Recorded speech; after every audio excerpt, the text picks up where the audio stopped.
Morning everyone, welcome to Grow More. I hope आप सब अच्छे होंगे। और जैसे कि हमने पिछले वीडियोस में सीखा, फाइंड किया कि आप किस तरह के ट्रेडर हैं, तो आज की वीडियो और आगे आने वाली वीडियोस को आप उसको ध्यान में रखते हुए करिएगा। तो आज की वीडियोस में हम सीखने वाले हैं कि सपोर्ट रेजिस्टेंस कैसे ड्रॉ किया जाता है, ट्रेंड लाइन कैसे ड्रॉ किया जाता है, और एक्चुअल सपोर्ट रेजिस्टेंस वर्क कैसे करते हैं, कौन से वर्क नहीं करते, और मैं किस तरीके से उसे चार्ट्स पर देखता हूँ, ड्रॉ करता हूँ, और मैं किस टाइप के सपोर्ट रेजिस्टेंस को प्रीफर करता हूँ। बेसिकली आज हम सपोर्ट रेजिस्टेंस के टाइप्स को भी देखेंगे, कितने तरह के टाइप्स हैं और कितने तरीके से इसे ड्रॉ किया जा सकता है। सो आइए बिना देर किए let's get started. So support resistance chart पे देखने से पहले हम यहाँ पर MS पेंट में देख लेंगे कि एक्चुअली होता क्या और इसे कैसे ड्रॉ करते हैं। सपोज कोई स्टॉक प्राइस है जो मूव कर रहा है। एक सेकेंड, पेन सेलेक्ट कर लेता हूँ। सपोज कोई स्टॉक प्राइस है जो इस तरह से मूव कर रहा है, ठीक है। तो हमें समझना होगा कि ये स्टॉक प्राइस इस एरिया पर बार बार आकर लगकर नीचे की ओर जा रहा है, तो ये हम लोग के लिए एक रेजिस्टेंस जोन हो जाएगा। और जिस एरिया से ये बार बार सपोर्ट ले रहा है, 1 2, ये एरिया हम लोग के लिए सपोर्ट जोन हो जाएगा। तो बेसिकली रेजिस्टेंस और सपोर्ट इसको कहते हैं। पर समटाइम्स स्टॉक्स अप ट्रेंड और डाउन ट्रेंड में भी होते हैं, तो स्टॉक्स का मूवमेंट कुछ इस तरीके से होता है। तो इसके लिए हम हॉरिजॉन्टल और वर्टिकल सपोर्ट्स और रेजिस्टेंस ड्रॉ करने की जगह ट्रेंड लाइन ड्रॉ करते हैं, जो कि एक लो से दूसरे लो को टच करते हुए और तीसरे लो को टच करते हुए जाता है। एक हाई, 2 हाई, तीसरा हाई, ऐसे करते हुए जाता है। तो इसका मतलब ये है कि एक सेकेंड,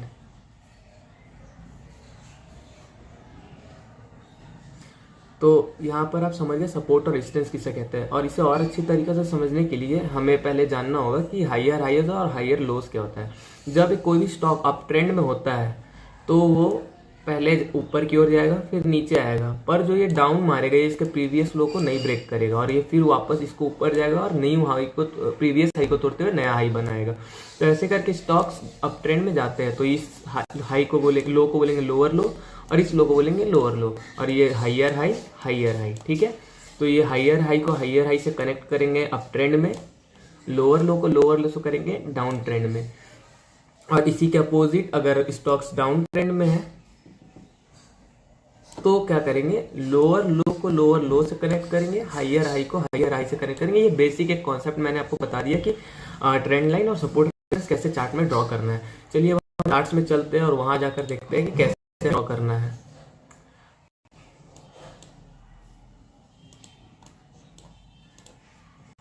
तो ये निफ्टी का चार्ट मैंने खोल कर रखा है। यहाँ पर आप देख सकते हैं निफ्टी का चार्ट खुला हुआ है और 1 डे टाइम फ्रेम है ये। तो यहाँ पर हमें सपोर्ट और रेजिस्टेंस ड्रॉ करना है, तो हम लोग कैसे करेंगे। सबसे पहली बात तो हमें हायर हाइज, हायर लोज या ट्रेंड देखना है किस तरह का। तो आपको दिख रहा होगा कि अभी कुछ दिन से निफ्टी एक हाई बनाया, नीचे की ओर आया, फिर एक ऊपर की ओर गया, पर अपने प्रीवियस हाई को नहीं तोड़ा, तो ये क्या हो गया, लोअर हाई हो गया। फिर निफ्टी नीचे आया, तो हमें साफ दिख रहा है यहाँ पर हम ट्रेंड लाइन का यूज करते हुए एक हाई से दूसरे हाई को कनेक्ट कर देंगे कुछ इस तरह से, ठीक है। और ये अभी दूसरा लो बनाने के लिए तैयार नहीं हुआ है, तो हम क्या करते हैं यहाँ पर एक सपोर्ट ड्रॉ कर लेते हैं, क्योंकि पिछली बार इसने यहाँ से सपोर्ट लिया था। तो पर ये एक सपोर्ट कभी भी एक लो को जोड़कर नहीं बनाया जाता, वो 2 या 2 से 3 लो को अगर आप जोड़ कर बनाएंगे तो वो सपोर्ट ज़्यादा इफेक्टिव होता है। तो यहाँ पर वैसा कोई सपोर्ट दिख रहा नहीं है, तो हम लोग इसको वीकली टाइम फ्रेम में चेंज कर लेते हैं और देखते हैं कि एक्चुअल सपोर्ट कहाँ दिख रहा है। तो एक्चुअल सपोर्ट हमें 22,824 के लेवल पर दिख रहा था। तो यहाँ पर एक हम हॉरिजॉन्टल लाइन ड्रॉ कर लेंगे, जिससे हमें पता चलेगा कि ये एक एक्चुअल सपोर्ट है। और निफ्टी जिस तरह से डाउन ट्रेंड में चल रहा है उसके चांसेस है कि वो 22,781 के लेवल को टच करे, ठीक है। तो ये हमने एक तरीके का सपोर्ट रेजिस्टेंस ड्रॉ करने देखा। आइए इसे और 1-2 बार कर देखते हैं। जैसे कि यहाँ पर आपको दिख रहा होगा निफ्टी ने, यहाँ पर आप देख सकते हैं एक बार हाई लगाया, दूसरी बार हाई लगाया, एक बार लो बना, दूसरी बार लो बना। तो और ये कुछ न्यू नहीं है, प्रीवियस हाई से वापस आ रहा है, जा रहा है। तो यहाँ पर हम क्या करेंगे, लाइंस ड्रॉ कर लेंगे, ये सपोर्ट बन जाएगा, ये एज ए सपोर्ट हम लोग के लिए काम करेगा ये वाला लाइन, और ये हम लोग के लिए रेजिस्टेंस का काम करेगा। इसका मतलब क्या था, जब भी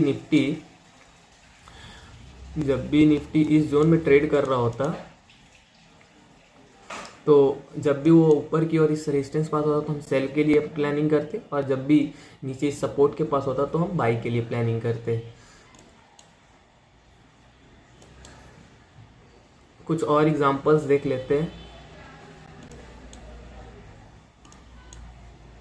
डाउन ट्रेंड एक एग्जांपल देख लेते हैं। ये देखिए, ये डाउन ट्रेंड का चार्ट दिख रहा है आपको। ये 2022 से लेकर 27 मार्च 2023 तक का चार्ट दिख है यहाँ पर निफ्टी का, जहाँ पर निफ्टी एक डाउन ट्रेंड में गया था। तो यहाँ पर हमें क्या देखना है, सबसे पहले एक हाई, उसके बाद दूसरा lower high, lower high, lower high. तो हमें इन सब को ट्रेंड लाइन की मदद से कनेक्ट करना है। तो अगर इसको मैं नेग्लेक्ट कर दूं तो कुछ इस तरीके से ये दो आपस में कनेक्ट हो जाएंगे। और फिर लोअर लो, लोअर लो और लोअर लो। यहाँ पर आपको एक दिख रहा परफेक्ट चैनल बनते हुए, जब भी तो ऐसे करके हम सपोर्ट और रेजिस्टेंस को ड्रॉ कर सकते हैं। ये बेसिक एग्जांपल। इसके बाद इसमें काफ़ी और सारी चीज़ें हैं और भी बहुत ही मेजर कॉन्सेप्ट है जो आगे आने वाली वीडियोस में सपोर्ट रेजिस्टेंस मैंने कैसे ड्रॉ किया था बता देता। ये इतना ही कॉन्सेप्ट सपोर्ट रेजिस्टेंस ड्रॉ करने का। फिर आप सोच रहे होंगे कि मार्केट में 90% ट्रेडर लॉस में क्यों है, क्योंकि सपोर्ट रेजिस्टेंस फाइंड कर लिया, सपोर्ट पास से बाई करना है, रेजिस्टेंस पास सेल करना है, फिर भी 90% ट्रेडर 91% ट्रेडर मार्केट में लॉस में क्यों है। ये एक बड़ा क्वेश्चन। अगर सपोर्ट और रेजिस्टेंस ऐसे वर्क कर जाता तो आज हर कोई प्रॉफिट बना रहा होता। तो इसके लिए आइए आगे देखते हैं कि किस किस टाइप्स के सपोर्ट रेजिस्टेंस होते हैं। एक्चुअली हमें उसे किस व्यू से देखना चाहिए कि जो हमें मदद कर पाए और एक्चुअल एरिया हो बाई और सेलिंग जोन के लिए। हाँ, मैं आपको वापस से MS पेंट पर चलता हूँ और वहाँ पर हम पहले देखेंगे सपोर्ट और रेजिस्टेंस के टाइप कौन कौन से होते हैं और कौन कौन से वर्क करते हैं, कौन से नहीं करते हैं। तो चलिए पहले MS पेंट पर चलकर हम सपोर्ट एंड रेजिस्टेंस के टाइप को देख लेते हैं। सपोर्ट एंड रेजिस्टेंस के टाइप जो होते हैं, मेजर टाइप्स जो है उसको हम लोग देख लेते हैं। नंबर 1 जो मैंने बताया,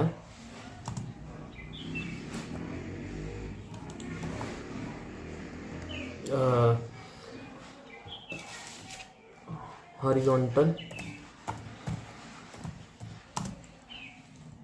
सपोर्ट एंड रेजिस्टेंस,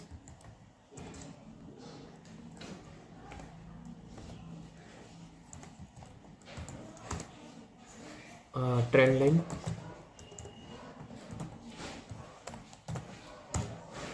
और इंडिकेटर बेस,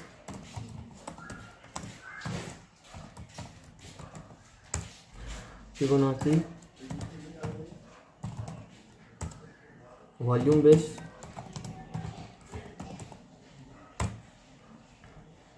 साइकोलॉजी बेस। ये 6 तरह के सपोर्ट एंड रेजिस्टेंस है, जिसमें सबसे मेजर जो सपोर्ट रेजिस्टेंस है वो है वॉल्यूम बेस और साइकोलॉजी बेस। और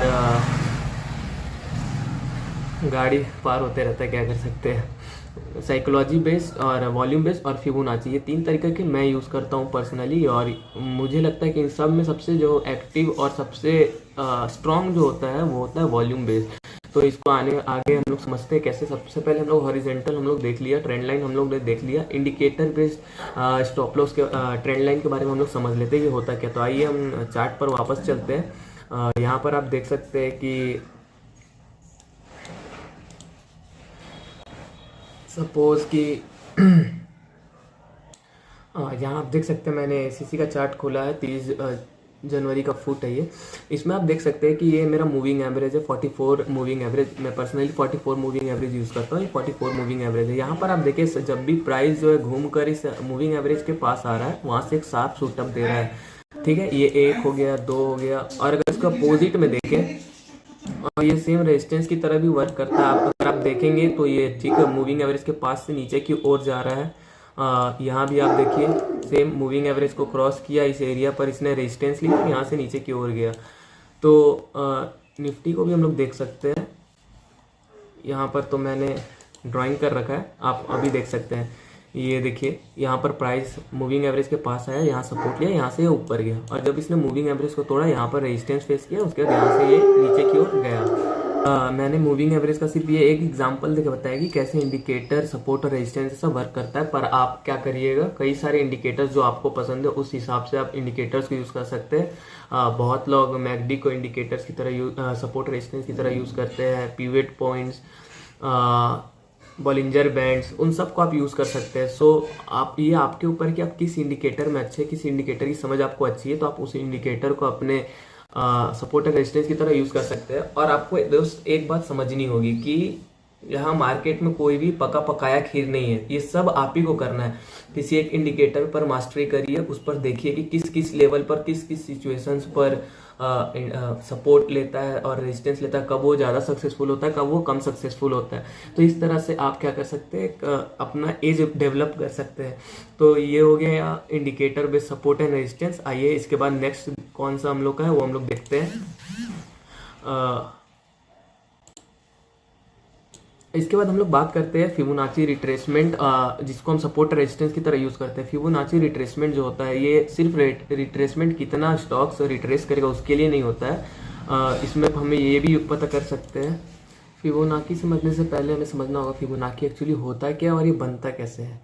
फिबोनाची एक नंबर्स की सीरीज होती है जो हर नंबर अपने अगले नंबर को जोड़ने के बाद ऐसे, जैसे मैंने 0 लिखा फिर 1 लिखा, 1 + 0 1, 1 + 1 2, 2 + 1 3, 3 + 2 5, 5 + 3 8, 8 + 5 13, 13 + 8 21, ऐसे करके सीरीज इन्फिनिटी टाइम तक चलते रहेगा। तो इस सीरीज को हम बोलते हैं फिबोनाची सीरीज। ये एक बहुत ही कमाल की सीरीज है। ये दुनिया के हर वस्तु में इसका रेशियो देखा जा सकता है। आपके चेहरे पर चेहरे का रेशियो भी इससे निकल सकता है, किसी दीवार के कोने का एज, लैपटॉप का एज, हर जगह फिबोनाची सीरीज है दुनिया में, फूल में, पत्तों में, इंसेक्ट्स में, हर जगह। तो ये सीरीज काम कैसे करता है, इस सीरीज में हम नंबर्स को जब डिवाइड करते हैं, सपोज मैंने 610 को, मतलब कि हर एक नंबर को उसके प्रीवियस नंबर से अगर मैं डिवाइड करूंगा तो हमें मिलेगा 1.618 रेशियो। फिर आप चाहे कोई भी नंबर ले लो, आप 13 को डिवाइड कर दो 8 से, 21 को डिवाइड कर दो 13 से, या 144 को 89 से। इन सभी सीरीज में आपको सेम सीक्वेंस दिखने को मिलेगा। ऐसे ही कर कर अलग अलग नंबर्स को डिवाइड कर कर, सपोज मैंने 1 को डिवाइड किया 2 से और 2 को 3 से, ऐसे करके हमें कई सारी रेशियोज मिलेंगी, जो कि है 0.6, 0.5, जिसको गोल्डन रेशियो भी बोलते हैं। तो इन सारी रेशियोज को हम स्टॉक मार्केट में कैसे यूज़ कर सकते हैं। फिबोनाची सीरीज को और बेहतर समझने के लिए हम चार्ट्स पर चलते हैं। तो यहाँ पर आप देख सकते हैं कि फिबोनाची सबसे पहले ड्रॉ कैसे किया जाता है। तो हमें इसके लिए ट्रेंड पता होना चाहिए, और अब मैंने आपको ट्रेंड देखने का तरीका बताया कि आपको हायर हाइज और हायर लोज को मार्क करना होगा। तो ट्रेंड हम कैसे पता करेंगे, चलिए हम निफ्टी इस पर चलते हैं ट्रेडिंग व्यू पर, और इसमें बहुत क्लियर पिक्चर देखेंगे। सपोज अभी निफ्टी गिर रहा है, इसका ट्रेंड, तो ये इसने एक हाई बनाया, फिर इसने एक लो बनाया, और ये लो अब कितना ऊपर तक जा सकता है ये हमें कैसे पता चलेगा, ये हमें फिबोनाची से पता चलेगा। तो यहाँ पर फिबोनाची रिट्रेसमेंट कर कर ये आपको दिख रहा होगा, ये ऑप्शन रहता है, इसको आप सेलेक्ट कर लीजिए और आप हाई से लेकर लो तक इसको ड्रैग कर दीजिए। तो क्या होगा, हमें रेशियोज मिल जाएंगे। अब आपको दिख रहा होगा, अगर यहाँ पर 0.382 का रेशियो है, 0.5 है, 0.618 है, 0.786 है, तो आपको अब समझ आ रहा होगा कि मैं इसे कैसे सपोर्ट और रेजिस्टेंस की तरह बात करता हूँ।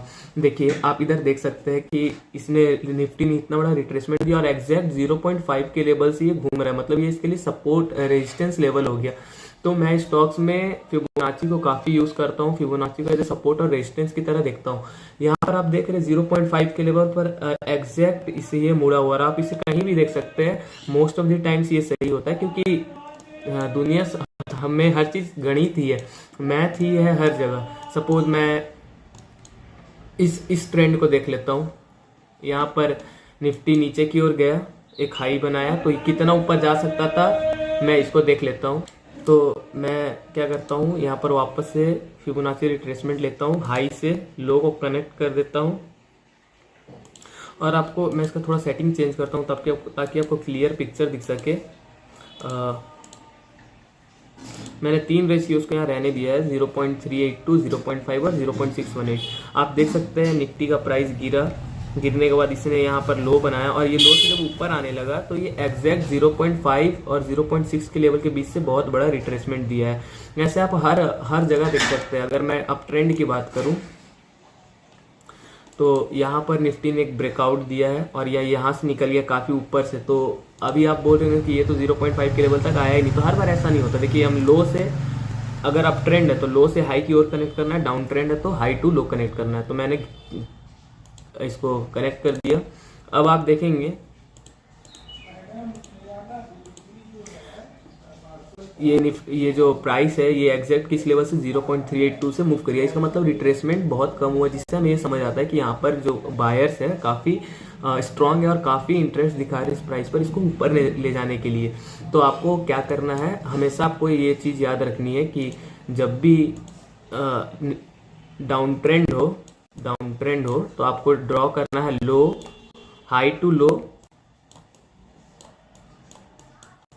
और अगर अप ट्रेंड हो तो लो टू हाई, फिबोनाची रिट्रेसमेंट को ड्रॉ करना है। ये आपको हमेशा याद रखना होगा। मैं इन सब कॉन्सेप्ट पे बहुत ज़्यादा डीप में नहीं जा रहा हूँ, क्योंकि मैं ये मान के चल रहा हूँ कि जो भी ट्रेडर्स ये वीडियो देख रहे इतने बेसिक्स चीज़ को जानते होंगे कि रिट्रेसमेंट क्या होता है, फिबोनाची क्या होता है, इसलिए मैं इन सब पर बहुत डीप में नहीं जा रहा हूँ। मेरा मकसद है, मेरा मोटो है, मकसद तो गलत वर्ड हो जाएगा, मेरा मोटो ये है कि मैं आपको एक सही गाइडेंस दूँ कि किस तरह से एक्चुअल में स्टॉक मार्केट वर्क करता है। तो ये आपने देख लिया। तो अगर कभी भी अब इसे किस तरह से यूज़ करना है, मैं जनरली प्रीफर करता हूँ मैं इसे लास्ट टाइम फ्रेम पर करता हूँ। जैसे अभी आपको मैं अपना स्टॉक दिखाता हूँ। अगर मैंने निफ्टी 50 खोला मैं अपने एनालिसिस में, तो यहाँ पर आप देख सकते हैं कि यहाँ पर आपको एक फिबोनाची रिट्रेसमेंट दिख रहा है जो कि काफ़ी बड़ा लेवल है और एक छोटा लेवल दिख रहा है। ये मैंने डेली टाइम फ्रेम पर ड्रॉ किया है। मैंने इस हाई से इस लो को कनेक्ट किया था और ये यहाँ पर एग्जैक्ट लेवल से घूम गया। पर आप अगर मंथली चार्ट देखेंगे, देखिए अब सपोर्ट रेजिस्टेंस कैसे होता है ये अब आपको समझ आएगा फिबोनाची के द्वारा। ये मैंने लो से मंथली हाई को कनेक्ट किया था और ये एग्जैक्ट इस लेवल पर आकर एक बार इसने ऊपर की ओर मूव दिया।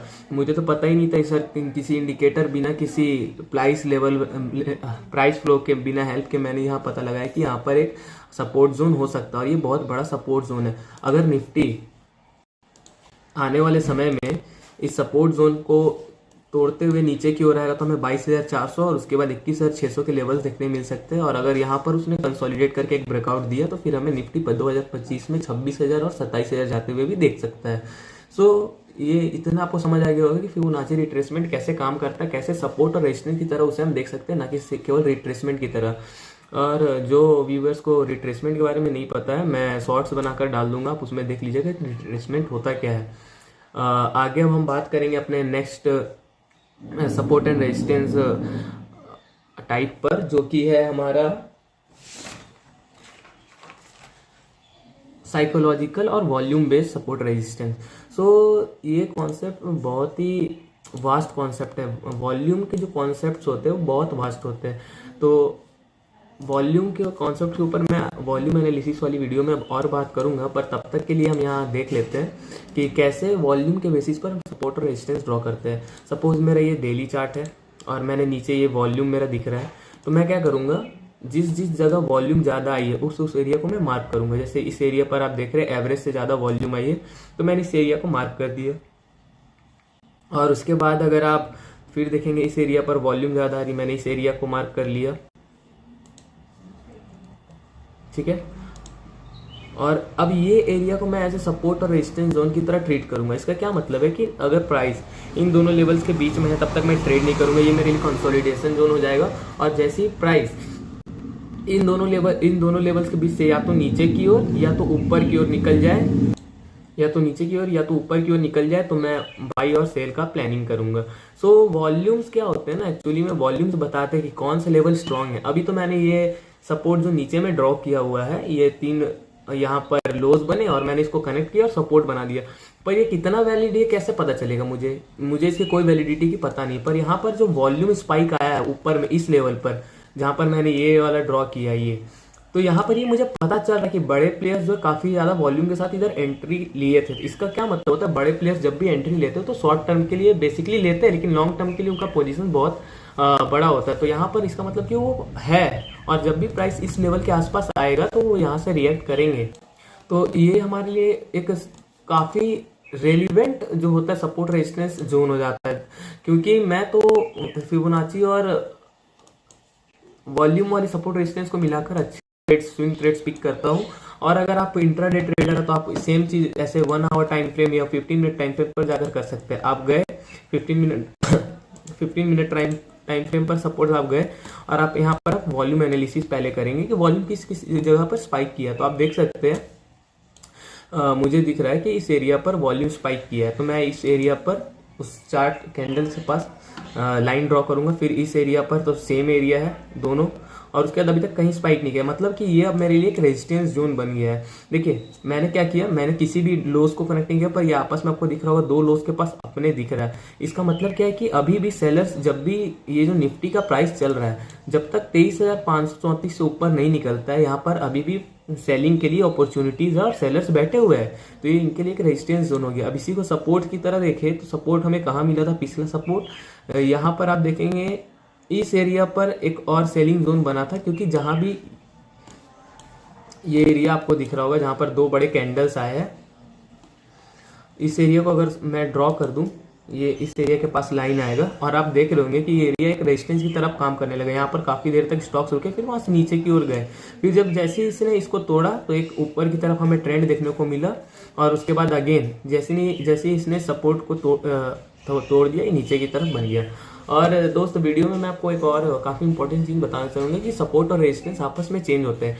अगर स्टॉक्स बार बार आपके सपोर्ट पर आकर ऐसे यूं बार बार जाकर घूम जा रहा है तो वो आपके लिए सपोर्ट का काम करेगा, मगर अगर प्राइस इसको तोड़ते हुए नीचे चल गया तब ये आपके लिए रेजिस्टेंस बन जाएगा। अभी ये वापस अगर इधर आए तो ये इधर से नीचे की ओर जाएगा, ठीक है। और रेजिस्टेंस सपोर्ट का काम कैसे करते हैं, सेम वे, बस अगर ये बार बार सपोज की रेजिस्टेंस का काम कर रहा कोई भी लाइन मेरे लिए और इसको तोड़ते हुए अगर ये ऊपर चल जाता है तो अभी जब नीचे इस एरिया के पास आएगा तो एरिया मेरे लिए हो जाएगा सपोर्ट जोन। तो सपोर्ट और रेजिस्टेंस आपस में चेंज भी होते हैं, इसको हमको ध्यान में रख के चलना होगा। और अब हम अपने लास्ट और आखिरी टाइप्स पर बात कर लेते हैं, जो कि है साइकोलॉजिकल सपोर्ट एंड रेजिस्टेंस। तो साइकोलॉजिकल सपोर्ट एंड रेजिस्टेंस ये हमें एक्सपीरियंस के साथ समझ आएगा। इसे सीखना मतलब ऐसा नहीं कि कोई थ्योरी है मैंने बता दी, जैसे फिबोनाची कैलकुलेशन से मैंने बता दी और आपने कर लिया, ऐसा कुछ नहीं है। इसे हमें टाइम के साथ सीखना और समझना होगा। अभी क्या है कि निफ्टी, सपोज मैंने पहले ड्राइंग डिलीट कर देता हूँ। मान लीजिए निफ्टी का चार्ट है। अभी मान लीजिए मुझे किसी तरह के सपोर्ट रेजिस्टेंस का आइडिया नहीं है, पर मुझे ये समझ आ रहा है कि ये जो 26,000 नंबर है, 26,000 राउंड ऑफ नंबर है, मैंने यहाँ पे एक ड्रॉ कर लिया। मैंने 23,000 राउंड ऑफ नंबर है, क्योंकि राउंड ऑफ नंबर के पास क्या होता है ना, आप कुछ भी खरीदने गए 9 रुपये लगा रहे, ठीक है राउंड ऑफ करके 10 कर देते हैं, या 11 रुपये लगे राउंड ऑफ करके 10 कर देते हैं। इस तरह से हम सोचते हैं, क्योंकि ह्यूमन का जो दिमाग होता है, साइकोलॉजी होता है, वो हमेशा राउंड ऑफ नंबर में सोचता है। तो अभी ये 23,000 का लेवल है तो मैं यहाँ पर ड्रॉ कर देता हूँ, ठीक है। तो आप देख रहे हो इस एरिया के पास ये हल्का हल्का सपोर्ट लेने का कोशिश भी कर रहा है। तो साइकोलॉजिकल लेवल मतलब वही होता है जो साइकोलॉजी से चला। साइकोलॉजी से बेसिकली राउंड ऑफ नंबर चलते हैं, जो भी जैसे 23,500, 23,600, 24,000, 28,000, 30,000 और जो फिगर्स में 0 होते हैं वो काफी स्ट्रॉन्ग साइकोलॉजिकल सपोर्ट और रेजिस्टेंस की तरह वर्क करते हैं। जैसे कि 25,000, 20,000, ये सब क्या होता है कि ह्यूमंस के दिमाग में कैलकुलेशन होता है, अच्छा ये लेवल है, यहाँ से एक बड़ा करेक्शन आ सकता है, वहाँ पर पार्टिसिपेंट्स बढ़ जाते हैं और वहाँ से मार्केट काफ़ी स्पीड में आगे और पीछे की ओर जाने लगता है। सो हमने टाइप्स देख लिया। अब किस तरह से मैं इसे पर्सनली यूज़ करता हूँ, किस तरह से मैं देखता हूँ सपोर्ट और रेजिस्टेंस को, ये मैं आगे नेक्स्ट वीडियो में बात करूंगा। ये पार्ट 1 था सपोर्ट और रेजिस्टेंस का। आई होप आपको वीडियो अच्छा लगे और आप मुझे कमेंट करके बताइए कि अगर वीडियो फास्ट हो रहा है, मैं थोड़ा और बेसिक से इससे ले जाऊँ और थोड़ा डीपली समझाते हुए जाऊँ तो मैं वो भी करूँगा। पर अभी मैं ये मान के चल रहा हूँ जो भी ट्रेडर ये वीडियो देख रहे हैं उन्हें ये बेसिक नॉलेज ये है कि मैं जो टर्म्स यूज़ कर रहा हूँ मार्केट में वो उन्हें पता होंगे। तो आई होप आपको वीडियो पसंद आया होगा, और अगर कोई भी वीडियो में कमी लगे या गलती लगे तो आप मुझे प्लीज़ कमेंट करके बताएं, जिसके चलते मैं आगे आने वाली वीडियोज़ में सुधार कर सकूँ। और grow daily with Grow More, and please don't forget to like, share and subscribe, और ऐसे ही सपोर्ट करते रहे ताकि आगे आने वाली वीडियोज़ में मैं कुछ और एक्सक्लूसिव कंटेंट्स आपके साथ शेयर करता रहूँ।